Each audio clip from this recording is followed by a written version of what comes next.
মার্কিন president Donald ট্রাম্পের সঙ্গে হোয়াইট হাউসে হওয়া বাকবিতণ্ডার জন্য দুঃখ প্রকাশ করেছেন ইউক্রেনের প্রেসিডেন্ট জেলেনস্কি। একই সঙ্গে রাশিয়ার সঙ্গে যুদ্ধের অবসানে যুক্তরাষ্ট্র যে উদ্যোগ নিচ্ছে তাতে রাজি বলেও ইঙ্গিত দিয়েছেন তিনি।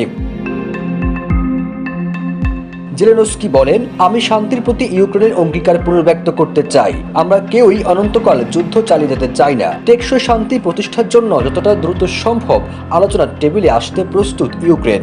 সামাজিক যোগাযোগ মাধ্যম এক্সে দীর্ঘ পোস্টে নিজের অবস্থান ব্যাখ্যা করেন জেলেনস্কি।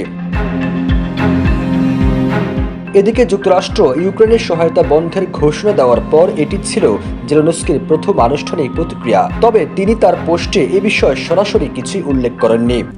RICL TMX, যুগের পর যুগ স্থাপনা থাকে মজবুত। এক্সের ওই পোস্টে জেলেনস্কি আরও বলেন, যুদ্ধের অবসানে আমি এবং আমার দল প্রেসিডেন্ট ট্রাম্পের শক্তিশালী নেতৃত্বে কাজ করতে প্রস্তুত। আমরা দ্রুত এই সংঘাতের অবসান ঘটাতে চাই। তিনি যুদ্ধবিরতির সম্ভাব্য প্রথম ধাপ হিসেবে বন্দি বিনিময়, আকাশে মিসাইল ও ড্রোন হামলা বন্ধ এবং জ্বালানি অবকাঠামোর উপর হামলা বন্ধের প্রস্তাব দেন। পাশাপাশি রাশিয়া রাজি হলে সমুদ্রীয় যুদ্ধবিরতির কার্যকর করা যেতে পারে বলেও জানান তিনি। হোয়াইট হাউসে ট্রাম্পের সঙ্গে সাম্প্রতিক বাকবিতণ্ডার বিষয়ে দুঃখ প্রকাশ করে জেলেনস্কি বলেন, গত শুক্রবার আমাদের বৈঠকটি প্রত্যাশিতভাবে হয়নি। এটি সত্যিই দুঃখজনক।